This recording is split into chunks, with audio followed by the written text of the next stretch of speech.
नमस्कार, study IQ IAS Hindi में आप सभी लोगों का बहुत बहुत स्वागत है। मैं हूं वीरत दुबे और आइए चर्चा करते हैं मुद्दे की बात के इस कार्यक्रम में। आज एक बहुत ही इम्पोर्टेंट मुद्दे पर आप देख पा रहे होंगे, यहाँ पर वॉल स्ट्रीट जर्नल का एक विज्ञापन आया था जिसमें भारत की ओर से इस विज्ञापन को भारत की संप्रभुता पर हमला करार किया गया है। यहाँ पर द हिंदू का जो सोर्स है वो इस्तेमाल किया गया है इस पर्टिकुलर लेक्चर को बताने के लिए, चीज़ों को समझाने के लिए। द हिंदू में खबर आई, अटैक ऑन इंडियन सोवरेनिटी से centre on wall street journal advertisement. तो आप देख सकते हैं कि ये एक तरीके से वॉल स्ट्रीट जर्नल, ये वहाँ का अखबार है, यूएस का बहुत ही इंपॉर्टेंट अखबार है ये, और उसमें एक एडवर्टीजमेंट जारी किया गया था जिसे इंडियन सोवरेनिटी पर यानी कि भारत की संप्रभुता पर भारत की ओर से हमला कहा गया है। तो इस पूरे मुद्दे को हम समझेंगे कि ये क्या है और इसमें किस प्रकार की आलोचनाएं करी गई हैं, किन के ऊपर जो है तीखी आलोचनाएं करी गई हैं, और इम्पोर्टेंटली इंडिया में जो फॉरेन इन्वेस्टर्स हैं उनको जानबूझ करके मैनिपुलेट करने वाला ये एक विज्ञापन है। और मज़े की बात तो ये है कि ये भारत के एक आर्थिक भगोड़े जो घोषित किए गए हैं उसकी सहायता से ये अखबार में विज्ञापन दिया गया था। तो चलिए आइए जानते हैं पूरा प्रकरण क्या है, पूरा मामला क्या है। आप सब लोगों को बता दिया जाए कि ये विज्ञापन, ये आप देख पा रहे होंगे यहाँ पर, ये एक विज्ञापन है, बड़ा सा फुल पेज का एक पूरा विज्ञापन है। और ये विज्ञापन 13 अक्टूबर को, वैसे तो हो सकता है इतना छोटा सा डेट आपको वहाँ पर ना दिख रहा हो, बट यहाँ पर आप देख सकते हैं ये विज्ञापन 13 अक्टूबर का है, 13 अक्टूबर का, 13 अक्टूबर 2022 को वॉल स्ट्रीट जर्नल, जिसे आप शॉर्ट में WSJ बोलते हैं, तो WSJ यानी वॉल स्ट्रीट जर्नल के एक पेज पर, फुल पेज का एक देख सकते हैं कि ये एडवर्टीजमेंट दिया गया। ये जो एडवर्टीजमेंट है इसमें स्पष्ट रूप से लिखा है, wanted Modi's magnates 11 meet the official who make India an unsafe place to invest. तो आप देख सकते हैं कि ये जो टाइटल है, हेडलाइन है, ये कितनी कह सकते हैं कि भारत विरोधी बात इसमें कही गई है, एंटी इंडियन कह सकते हैं कि बात इसमें लिखी हुई है। अब ये जो पोस्टर है ये उस समय लाया गया है, या ये जो विज्ञापन है ये उस समय लाया गया है जिस समय हमारे देश की वित्त मंत्री श्रीमती निर्मला सीतारमण जी जो हैं वो यूएस में मौजूद थी, और यूएस में वित्त मंत्रियों की G20 के जो वित्त मंत्री हैं उनकी मीटिंग और जो केंद्रीय बैंक्स के जो गवर्नर हैं उनकी मीटिंग होनी थी। तो सेंट्रल बैंक्स के गवर्नर्स और वित्त मंत्रियों की मीटिंग के दौरान वो वहाँ पर गई हुई थी, और उसी दौरान जो है इस विज्ञापन को यहाँ पर लाया गया। अब ये जो विज्ञापन है ये आप देख सकते हैं, इसको स्पॉन्सर्ड किया गया है किसके द्वारा, फ्रंटियर्स ऑफ फ्रीडम के द्वारा, आप इसे FF बोल सकते हैं, ठीक है, इसके द्वारा ये स्पॉन्सर्ड है। अभी इसके ऊपर भी चर्चा करेंगे कि ये कौन है, ठीक है। फ्रंटियर्स ऑफ फ्रीडम ये एक संस्था है जो कि एक NGO है यूएस में NGO, और ये जो संस्था है, ये जो NGO है या फ्रंटियर्स ऑफ फ्रीडम जो ये है, ये भी भारत विरोधी जो एक्टिविटीज़ हैं उसमें काफ़ी ज़्यादा एक्टिव रहती है, और इसी वजह से इसकी तरफ से ये चीज़ यहाँ पर लाई गई है। और इसके बहुत बड़े सपोर्टर के रूप में MG रामचंद्रन जी को जाना जाता है, चंद्रन को जाना जाता है, जो कि भगोड़े घोषित किए गए हैं। तो इसमें आप देख सकते हैं मोदीज मैग्नेट्स्की 11 करके यहाँ पर एक टाइटल दिया हुआ है। तो उसमें 11 लोग शामिल हैं, मतलब 10 नाम यहाँ पर हैं। इसमें जो है वित्त मंत्री जो सीतारमण जी हैं उनका नाम भी इसमें शामिल किया गया है। तो यहाँ पर देखने की यही बात है। अच्छा, देख लेते हैं सबसे पहले इसमें कौन कौन लोगों के नाम, मतलब कुछ इंपॉर्टेंट पर्सनैलिटीज़ के नाम आप यहाँ देख सकते हो। सीतारमण जी का नाम है। एंट्रिक्सकॉप के जो चेयरमैन हैं राकेश शशिभूषण। अब ये एंट्रिक्सकॉप क्या है इसके बारे में भी हम चर्चा करेंगे। कहीं कहीं से अंतरिक्षकॉप भी बोला जाता है, इसके ऊपर भी हम डिस्कशन करेंगे कि ये क्या है लेक्चर के अंत तक। इसके अलावा आप देखेंगे सॉलिसिटर जनरल तुषार मेहता का नाम इसमें लिया गया है। इसके अलावा सुप्रीम कोर्ट के जज हेमंत गुप्ता और V सुब्रमण्यम जी का नाम लिया गया है इसमें, ठीक है। उन 11 में स्पेशल PC यानी कि भ्रष्टाचार निवारण जो शाखा होती है उसको बोला जाता है PC। तो स्पेशल PC एक्ट जो हैं जज चंद्रशेखर, उनका नाम इसमें लिखा गया है। इसके अलावा CBI DSP आशीष पारिक का नाम है। साथ ही साथ आप देख सकते हैं ED के निदेशक संजय कुमार मिश्रा जी का नाम इसमें है। साथ ही साथ आप देखेंगे ED के सहायक निदेशक R राजेश और उप निदेशक ए सादिक मोहम्मद, इन सब लोगों के नाम इसमें शामिल हैं। साथ ही साथ अतिरिक्त सॉलिसिटर जनरल वेंकटरमन के नाम इसमें शामिल हैं। तो इन लोगों को अब देखिए, मैग्निट्स्की एक्ट के ऊपर हम चर्चा करेंगे अभी आगे चल करके। तो मैग्निट्स्की एक्ट में, मैग्निट्स्की एक्ट जिसके ऊपर लागू कर दिया जाता है, बेसिकली उनको ये पर्टिकुलरली यूएस में आने से मना किया जा सकता है किसी आधार पर। तो वो आधार क्या है उसको हम चर्चा करेंगे जब हम डिस्कस कर रहे होंगे मैग्निट्स्की एक्ट की। इसको थोड़ा सा जूम करके हम आपको दिखाते हैं और दिखा करके बताने का प्रयास करते हैं कि इसमें क्या क्या चीजें लिखी गई हैं। आइए जरा एक बार देखते हैं जूम करके इसको एक बार। इसमें ये आरोप लगाया गया है, इसमें ये कहा गया है कि इंडिया जो है वो बेसिकली अनसेफ है। यहां पर देख सकते हैं आप, लिखा है, ठीक है, making India unsafe for investors. तो इन्होंने आरोप लगाया है कि प्रेजेंट टाइम में जो गवर्नमेंट है, मोदी गवर्नमेंट है या फिर जो भी इंडियन गवर्नमेंट है, वो इंडियन गवर्नमेंट जो कानून है उसका दुरुपयोग कर रही है और वहां पर स्टेट्स ऑफ पावर्स का इस्तेमाल करके जो इन्वेस्टर्स हैं उनके खिलाफ तमाम सारे कार्रवाई कर रही है। इसलिए इंडिया जो है वहां पर सेफ नहीं है इन्वेस्टिंग के पॉइंट ऑफ व्यू से अगर देखा जाए। आगे इसमें यह भी कहा गया है, इसमें एक रिक्वेस्ट करी गई है यूएस गवर्नमेंट को। यूएस गवर्नमेंट को रिक्वेस्ट करते हुए इस एडवर्टीजमेंट में लिखा गया है कि इन्हें या इस तरीके की चीजों को ध्यान में रखते हुए इन लोगों के ऊपर और इंडियन गवर्नमेंट के ऊपर इंपोज किया जाना चाहिए global Magnitsky human rights action accountability act, या आप इसको शॉर्ट में आप यही बोल सकते हैं मैग्निट्स्की एक्ट 2016।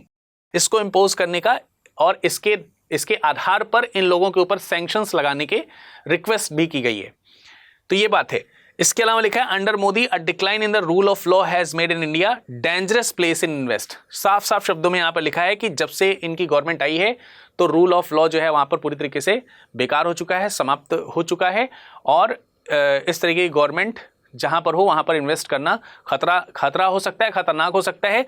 और इसमें लास्ट लाइन में क्या लिखा है, if you are an investor in India you might be next. तो इन्वेस्टमेंट जो कर रहे हैं विदेश से, उनका जो फ्यूचर है वो समाप्त हो सकता है और अगर आपने यहाँ पर किया हुआ है तो आपका भी फ्यूचर यहाँ पर समाप्त हो सकता है, नेक्स्ट आप भी हो सकते हैं।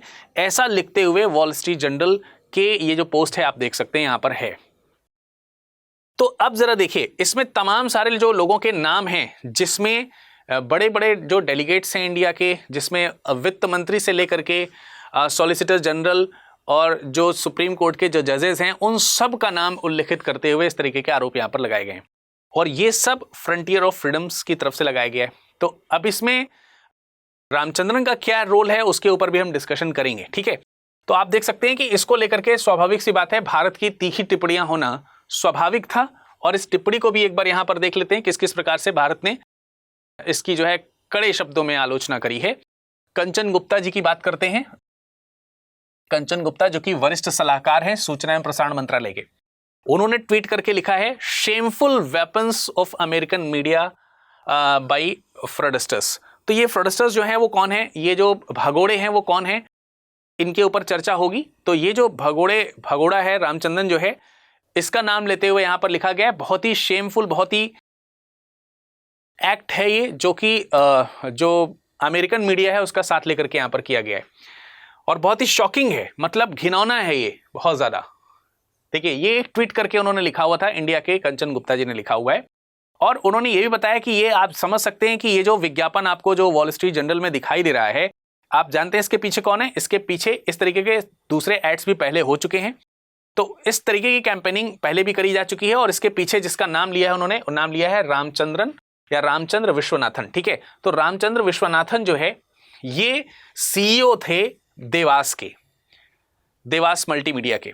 आप लोगों ने प्रसिद्ध देवास मल्टीमीडिया एंट्रिक्स देवास डील जो है उसके बारे में सुना होगा, या एंट्रिक्स देवास जो केस है या कॉन्फ्लिक्ट जो है दोनों में हुआ है, वो केसेस आपने जरूर सुने होंगे।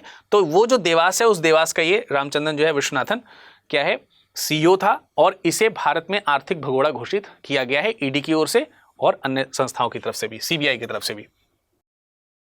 यहां पर आप देख सकते हैं ये जो ये वही व्यक्ति है जिनके बारे में भी हमने यहां पर नाम लिया, ठीक है, ये रामचंद्रन विश्वनाथन। अब रामचंद्रन विश्वनाथन की अगर हम बात करते हैं तो ये मैंने बताया कौन है, ये व्यक्ति जो है सीईओ है, सीईओ किसके, देवास मल्टीमीडिया के, मल्टीमीडिया। देवास मल्टीमीडिया एक कंपनी है जो कि मल्टीमीडिया सर्विसेज प्रोवाइड कराती है और ये हैदराबाद बेस्ड थी। 2004 में इस कंपनी को एस्टैब्लिश किया गया था। ठीक है, 2005 में एंट्रिक्स के साथ में, जो कि इसरो की ही एक कह सकते हैं शाखा है, उसके साथ में इसका एक डील हुआ था जिसे एंट्रिक्स देवास डील के नाम से जाना जाता है। ठीक है, अब इन्होंने क्या किया, इन्होंने ये यहाँ पर देख सकते हैं कि जो अखबार था, इस अखबार के माध्यम से इसमें जो प्रकाशन दिया गया, उस प्रकाशन के माध्यम से जो मैग्निट्स्की एक्ट जो है 2016 उसको इम्पोज करने की बात करी गई है। अब एक चीज और यहाँ पर पढ़ लेते हैं, एक चीज और हमें समझनी होगी। कंचन गुप्ता जी ने आगे क्या लिखा है, एक और ट्वीट किया है। उस ट्वीट में क्या लिखा है, इन्होंने बताया है कि जो विश्वनाथन है ये भारत से आर्थिक भगोड़ा घोषित है। आर्थिक भगोड़ा जो है घोषित किया गया है, भगोड़ों में इसका नाम जो है वो आ रहा है। तो इकोनॉमिक ऑफेंडर है ये इंडिया का, और India supreme court has ruled that his firm Dewas was involved in corruption. अब ऐसा क्यों कहा गया, क्योंकि इसमें सुप्रीम कोर्ट ने जब जांच करी थी तो बताया था कि जो देवास है वो करप्शन में, मतलब काफी करप्टेड कंपनी हो गई थी। आप इसको ऐसे समझ सकते हैं कि ये जब इसके एंट्रिक्स के साथ में जब देवास की डील हुई 2005 में, तो देवास के पास में कई सारे इन्वेस्टर्स आए जो फॉरेन इन्वेस्टर्स थे। तो जो भी डील हुई थी उसमें जो पैसे आए थे, उस पैसे को इसने उन फॉरेन इन्वेस्टर्स के साथ में गलत तरीके से मनी लॉन्ड्रिंग वगैरह जो है करी हुई थी। तो इन सब चीज़ों का जब पर्दाफाश हुआ तो इसके साथ में डील को कैंसिल कर दिया गया। तो यहां पर हमको यही देखने को मिल रहा है कि ये करप्शन में इन्वॉल्व था। ठीक है, this is not a campaign against Modi government alone. इन्होंने ये भी कहा है कि ये जो बहुत ही घिनौने तरीके का जो प्रचार किया गया है अखबार में, ये न सिर्फ मोदी गवर्नमेंट के खिलाफ किया गया है बल्कि ये इंडियन जुडिशरी के भी अगेंस्ट है, and it's a campaign against India sovereignty, और भारत की जो संप्रभुता है उसके खिलाफ भी है। मतलब संप्रभुता के खिलाफ यहां पर होने की बात कैसे करी जा रही है? क्या कोई दूसरी कंट्री ये तय करेगी कि भारत को कहां कहां बैन कर दिया जाना चाहिए? हमारी जो फॉरेन पॉलिसीज हैं, उस फॉरेन पॉलिसी के जिम्मेदार हमारी कंट्री स्वयं है। मतलब हम उसके ऊपर एक्शन ले सकते हैं, कोई दूसरा व्यक्ति ऐसा नहीं कर सकता। तो आप यहां पर इंडिया की सॉवरेनिटी जो है उसके ऊपर यहां पर सीधा क्लेम कर रहे हो, उसे ऐसा कर दो वैसा कर दो। कौन होते हो भाई? ठीक है, तो इस तरीके से, और इंडियन जुडिशरी का पूरा नाम यहां पर आप देख सकते हैं, 2 माननीय जज हैं, उनका नाम इसने लेकर के लिखा हुआ है। तो इस तरीके से एक प्रकार की कैंपेनिंग बताई जा रही है इनकी तरफ से कि इंडियन जुडिशरी के खिलाफ है, न सिर्फ मोदी गवर्नमेंट के खिलाफ बल्कि इंडियन जुडिशरी और इंडियन सॉवरेनिटी के खिलाफ भी किया गया, जो कि काफी खतरे का विषय है। अब क्योंकि बार बार इसमें एंट्रिक्स देवास मामले की बात आ रही है, तो एक बार जल्दी से इसको समझ लेते हैं ये क्या है। एंट्रिक्स, जिसे आप अंतरिक्ष के नाम से भी कहीं कहीं पर सुना होगा आपने, इसे आप अंतरिक्ष कह लीजिए या फिर एंट्रिक्स कह लीजिए, एक ही बात है। भारत में इसे अंतरिक्ष कहा जाएगा, लेकिन बेसिकली आप इसे जब जानोगे तो ये एंट्रिक्स के नाम से ही जाना जाता है। इंग्लिश में भी, हिंदी में भी इसको हम एंट्रिक्स कहते हैं, एंट्रिक्स। तो एंट्रिक्स देवास समझौता के नाम से ये बहुत ज़्यादा फेमस है। एंट्रिक्स कौन है? जो इसरो है, इसरो की ये एक प्रकार की वाणिज्यिक शाखा है। तो जितने भी प्रकार के कॉमर्शियल डील होते हैं, जितने भी प्रकार के वाणिज्यिक डील जो होते हैं इसरो के, वो इसी एंट्रिक्स के माध्यम से ही होते हैं। सपोज दैट कोई भी एबीसी कंपनी है, और यदि अगर इस कंपनी को कोई सैटेलाइट लॉन्च कराना है, ठीक है, कोई सैटेलाइट लॉन्च कराना है, किसी दूसरी कंपनी को, किसी व्यावसायिक वाणिज्यिक कंपनी को अगर सैटेलाइट डील कराना है, तो अब वो सैटेलाइट, हमारे यहाँ सैटेलाइट लॉन्च कौन करता है? इसरो ही लॉन्च करता है। तो इसरो से डायरेक्टली ये कॉन्टैक्ट में नहीं आएगी एबीसी कंपनी। इसरो से कॉन्टैक्ट करने के लिए उसे एंट्रिक्स जो कंपनी है इसके माध्यम से डील करनी पड़ेगी। तो ये जितनी भी कॉमर्शियल डील है वो ये करते हैं। तो स्वाभाविक सी बात है कि इसी तरीके की कॉमर्शियल डील देवास के साथ की गई थी। देवास कौन है? मैंने आपको बताया, ये रामचंद्रन जो था, रामचंद्रन, ये भी पहले अगर देखा जाए तो इसरो में ही थे। तो देवास जो है ये कंपनी 2004 में बनी, 2004 में, और 2004 में ये मल्टीमीडिया कंपनी बनी। ये एक मल्टीमीडिया कंपनी थी। ये क्या है? मल्टीमीडिया कंपनी, जो कि हैदराबाद बेस्ड है। मतलब इसका जो ऑफिस था वो हैदराबाद में था। अब ये इनके साथ में डील करते हैं कि मोबाइल ऑपरेटर्स जो हैं हम उनको एस बैंड इस्तेमाल करके, एस बैंड का इस्तेमाल करके हम मल्टीमीडिया जो है वो प्रोवाइड करेंगे मल्टीमीडिया यूजर्स को। इसके लिए जीसैट 6 और 6A ये उपग्रह भी लॉन्च कराने की बात यहां पर डील में आई थी। तो यही जो डील है इसी को हम लोग क्या बोलते हैं, एंट्रिक्स देवास डील के नाम से बोलते हैं। अब जब ये डील हुई 2005 में, ये डील कब हुई 2005 में, तो जब डील डन हुई तो उसके कुछ ही समय पश्चात देवास के पास में तमाम सारे फॉरेन इन्वेस्टर्स जो है वो आने शुरू हो गए। इनको आराम से पैसा लगा और उस पैसे को जो कि एंट्रिक्स के साथ में डील हुई थी उसको चुकाने में और इससे जो कमाई है उसको करने में लगाना था। लेकिन रामचंद्रन और उसकी जो कंपनी थी, इसने जो फॉरेन इन्वेस्टर्स थे उन सब के माध्यम से इनके पास जो पैसा आया उस पैसे का दुरुपयोग किया, उसको मनी लॉन्ड्रिंग में इस्तेमाल किया और एक तरीके से कह सकते हैं कि जो आर्थिक रूप से जो दोगलापन करना चाहिए था वो इन्होंने किया। अब मामला जब संज्ञान में आया तो ये जो डील है 2011 में इसको क्या कर दिया गया, रद्द कर दिया गया। 2011 में ये डील रद्द कर दी गई। तो जो फॉरेन इन्वेस्टर्स थे इसके, जहां जहां के इन्वेस्टर्स थे वहां वहां उन लोगों ने इसके खिलाफ जो है, इस डील के खिलाफ कोर्ट में याचिका दायर करी और उनको आपने सुना भी होगा इसके दौरान में अलग अलग जगहों पर अलग अलग तरीके से सुनवाई भी हुई। कनाडा बेस्ड कोर्ट में कभी सुनवाई हो रही है, कभी फ्रांस बेस्ड कोर्ट में सुनवाई हो रही है, यूएस बेस्ड कोर्ट में सुनवाई हो रही है। तो अलग अलग जगहों पर अलग अलग तरीके की सुनवाई भी हुई, जिसमें कई सारी सुनवाई में देवास को फायदा भी हुआ।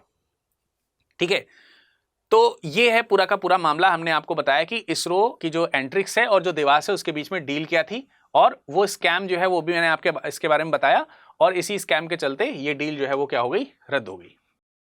अब इंटरनेशनल चैम्बर्स ऑफ कॉमर्स, जिसे आप आईसीसी भी बोलते हैं, ठीक है, इसे क्या बोला जाता है, आईसीसी के भी नाम से जाना जाता है, international chambers of commerce, international chambers of commerce. इसके द्वारा क्या किया गया, आईसीसी के द्वारा एक फैसला दिया गया देवास के पक्ष में। मैंने बताया अलग अलग जगहों पर वो केस अगर आपको देखना है तो एंट्रिक्स देवास केस के ऊपर भी मैंने एक लेक्चर लिया हुआ है, आप वहां पर जाकर के उसको देख सकते हो।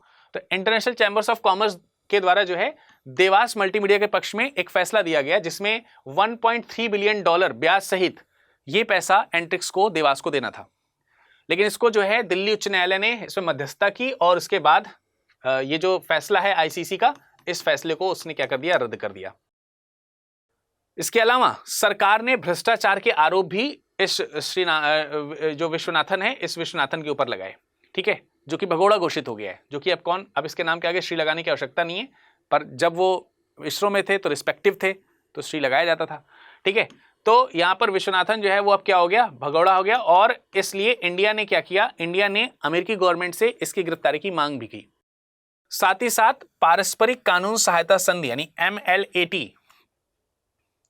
MLAT mutual legal assessment treaty इसको बोलते हैं, और MLAT के तहत या इसका सहारा लेते हुए इंडियन गवर्नमेंट ने मॉरिशस में देवास के खातों को सील करा दिया और साथ ही साथ ये भी रिक्वेस्ट करी इंटरपोल से कि इंटरपोल रेड कॉर्नर नोटिस जो है इन्हें जारी करे। रेड कॉर्नर नोटिस क्या होता है, इंटरपोल का रेड कॉर्नर नोटिस क्या है, अगर इसके बारे में आप पूरी जानकारी जानना चाहते हैं तो इंपॉर्टेंट ऑर्गेनाइजेशन के बारे में मनीष सर ने पढ़ाया हुआ है, वहां पर आप जाकर के इंटरपोल रेड कॉर्नर नोटिस के बारे में जान सकते हो अच्छी तरीके से। अभी हाल ही में इंटरपोल रेड कॉर्नर नोटिस जो है ये भी काफी ज्यादा चर्चा में रहा है। इसके अलावा एंट्रिक्स जो डील है, देवास एंट्रिक्स डील, ये भी बहुत ज्यादा चर्चा में रही है, तो इसको भी आप पूरा पढ़िएगा। मैंने उसके ऊपर सेशन लिया हुआ है, तकरीबन 1 महीने पहले लिया था, अगस्त में लिया था, 2 महीने पहले। ठीक है, तो ये सारी चीजें जो है इसके खिलाफ यहां पर करी गई हैं, भारत सरकार की तरफ से इस तरीके की एक्टिविटीज रामचंद्रन के खिलाफ करी गई हैं। तो ये पॉइंट भी आपको यहां पर क्लियर हो गया होगा। अगस्त में देवास मल्टीमीडिया जो है वो क्या करती है, अब वो तो चुप बैठेगी नहीं, उसने क्या किया, अगस्त में देवास मल्टीमीडिया ने अमेरिका में एंट्रिक्स कॉरपोरेशन के जितने भी विदेशी जो कह सकते हैं विदेशी जो पूंजियां थी, तकरीबन $87,457.47 इसको सील कर दिया, यानी कि इसको हड़प लिया एक तरीके से कह सकते हैं। और इसके लिए जो फॉरेन कोर्ट से उसका सहारा भी लिया गया था। जैसे एग्जांपल के तौर पे मैं आपको बता दूं, इसी साल जनवरी में ही शायद था, एग्जैक्टली डेट नहीं याद आ रही है, कनाडा की जो अदालत थी उसका सहारा लेते हुए जो एयर इंडिया है, ठीक है, और जो दूसरी एयरवेज हैं उनके जो विदेश में स्थित, भारत की तरफ से विदेश में स्थित जो उनकी संपत्तियां थी उसको जब्त कर लिया था इसने, देवास ने। ठीक है, तो ये सब चीजें उसने करी हैं और इन्हीं सब चीजों को ध्यान में रखते हुए बाद में अभी जब एनडीए की गवर्नमेंट आई यहाँ पर, बीजेपी की जब गवर्नमेंट आई यहाँ पर, तो बीजेपी ने क्या किया, इस चीज की जांच जो है वो जो ये जो स्कैम हुआ है, इस स्कैम की जांच यहाँ पर करी जानी शुरू करी गई और ईडी ने जो है वो छापे मारे और ईडी ने ही इसको क्या कर दिया, ईडी ने ही इस देवास मल्टीमीडिया को बिल्कुल तरीके से घोषित कर दिया कि इसका जो मालिक है वो आर्थिक रूप से भगोड़ा है। अब यहां पर बात आती है कि जैसे फ्रंट पेज में आपने देखा था कि ग्लोबल मैग्निट्स्की एक्ट जो है वो लागू करने की डिमांड इसमें करी गई है, तो ये क्या है? अगर हम इसकी बात करते हैं तो ग्लोबल मैग्निट्स्की एक्ट 2016, अगर हम इसकी बात करते हैं तो ये क्या है, इसके तहत एक ऐसा कानून है, यूएस में एक ऐसा कानून है जिसमें अगर कोई देश ऐसा है जो अपने देश में मानवाधिकार जो है अगर उनका हनन करता है, मानवाधिकार का हनन अगर हो रहा है, यानी ह्यूमन राइट्स अगर कहीं पर वायलेट करे जा रहे हैं या करे जाते हुए कुछ कानून बनाने के प्रयास किसी देश के द्वारा करे जा रहे हैं, तो ऐसे देश या फिर नागरिक या फिर जो संस्था है, तो ऐसे देश या ऐसे नागरिक या ऐसे देश के जो इंपॉर्टेंट डेलीगेट्स हैं उनके साथ में आपस में जो संबंध है उनको बैन किए जा सकते हैं और जो वीज़ा वगैरह जो है या फिर जो आर्थिक डील है, किसी प्रकार की जो आर्थिक डील या आर्थिक सहायता वगैरह है, इस सहायता को क्या किया जा सकता है, समाप्त किया जा सकता है। तो यहां पर आपने देखा एफओएफ ने यही डिमांड करी हुई है कि इन सब लोगों के ऊपर ग्लोबल मैग्निट्स्की एक्ट लगाया जाना चाहिए। अगर ऐसी डिमांड बाय द वे, वैसे तो होने नहीं आ रही है, अगर बाय द वे फुलफिल होती है तो फिर उन जिन लोगों के नाम लिखे गए उनको यूएस में एंटर करने से मना किया जा सकता है, उनके वीज़ा रद्द किए जा सकते हैं, उन्हें बैन किया जा सकता है। ठीक है, तो ये चीज़ जो है इसी को हम लोग बोलते हैं ग्लोबल मैग्निट्स्की एक्ट। ठीक है, तो ग्लोबल मैग्निट्स्की एक्ट 2016 यही है। तो ये चीज़ आपको क्लियर हो गई होगी। अब अगर हम रामचंद्रन की बात करते हैं, रामचंद्र विश्वनाथन की बात करते हैं, तो ये कौन है जिसने अभी जिसके बारे में आपको बोल रहा हूँ कि देवास का जो मालिक था या देवास का जो सीईओ था, सीईओ, तो देवास का सीईओ जो है ये पहले इसरो का साइंटिफिक सेक्रेटरी था। अब ये जो इसरो का साइंटिफिक सेक्रेटरी है इसके द्वारा 2004 में एक स्टार्टअप शुरू किया गया जिसका नाम था देवास मल्टीमीडिया और 2005 में एंट्रिक देवास जो है इसके बीच समझौता हुआ। समझौते के बारे में मैंने आपको थोड़ी देर पहले बताया। इस समझौते में एस बैंड के उपग्रह का प्रयोग करके सेवाएं देनी थी। ठीक है, एस बैंड मतलब स्पेक्ट्रम बैंड इसको बोलते हैं, और जीसैट 6 और जीसैट 6A उपग्रह को भी यहां पर लॉन्च कराने की बात करी गई थी इसरो के द्वारा कि इसरो जो है इसको लॉन्च करेगा और इसको लॉन्च करवाएगा कौन, ये करवाएंगे देवास मल्टीमीडिया। तो ये रामचंद्रन विश्वनाथन के बारे में है कि ये इसरो के साइंटिफिक थे और वर्तमान समय में अगर देखा जाए तो ये एक स्टार्टअप उसने शुरू किया और एंट्रिक्स देवास समझौता का डील इन्हीं के बीच में हुआ 2005 में, जिससे 2011 में रद्द कर दिया गया था। तो आई होप कि पूरा का पूरा मामला आपको समझ में आ गया होगा। अब इसको लेकर के भारत सरकार की तरफ से तीखी टिप्पणी करी गई है और इसे भारत की संप्रभुता के ऊपर खतरा बताया गया है, पूरी तरीके से संप्रभुता के ऊपर चोट बताया गया और भारत की जो जुडिशरी है उसको भी यहाँ पर घसीटने का प्रयास तुच्छ तरीके से अमेरिकी जो मीडिया है उसका सहारा लेते हुए किया गया है। तो अमेरिकी मीडिया को इसको संज्ञान में लिया जाना चाहिए या नहीं लिया जाना चाहिए? अमेरिकी सरकार को इसको संज्ञान में लिया जाना चाहिए या नहीं लिया जाना चाहिए? भारत सरकार का इस पर और किस प्रकार का रुख हो सकता है, आप मुझे कमेंट सेक्शन में कमेंट करके बता सकते हैं कि ये जो यहाँ पर विज्ञापन दिया गया है क्या ये भारत की छवि जो है उसको खराब नहीं कर रहा है? इस तरीके की चीज़ें वॉल स्ट्रीट जर्नल जैसे अगर न्यूज़पेपर में आती हैं, सपोर्ट करते हुए अगर आती हैं, तो निश्चित रूप से जो फॉरेन इन्वेस्टर्स हैं उनको बहुत ही बुरी तरीके से मैनिपुलेट किया जा रहा है। तो उनके मैनिपुलेट होने से इंडिया में इन्वेस्टमेंट जो है उसके ऊपर काफ़ी बड़ा असर पड़ेगा और स्वाभाविक सी बात है कि इसे हम ये मान सकते हैं कि इंडिया की सोनिटी के ऊपर बहुत ही बड़ा खतरा है। आपका इस मामले पे क्या विचार है और इस मामले में भारत को किस प्रकार से कदम उठाना चाहिए, अमेरिकी सरकार के साथ इस पर किस प्रकार से चर्चा करनी चाहिए, आपका क्या विचार है इस पर ज़रूर कमेंट सेक्शन में लिख करके बताइएगा। आगे हम चर्चा करेंगे अगले किसी इसी तरीके के प्रोग्राम में। तब तक ले नमस्कार, धन्यवाद।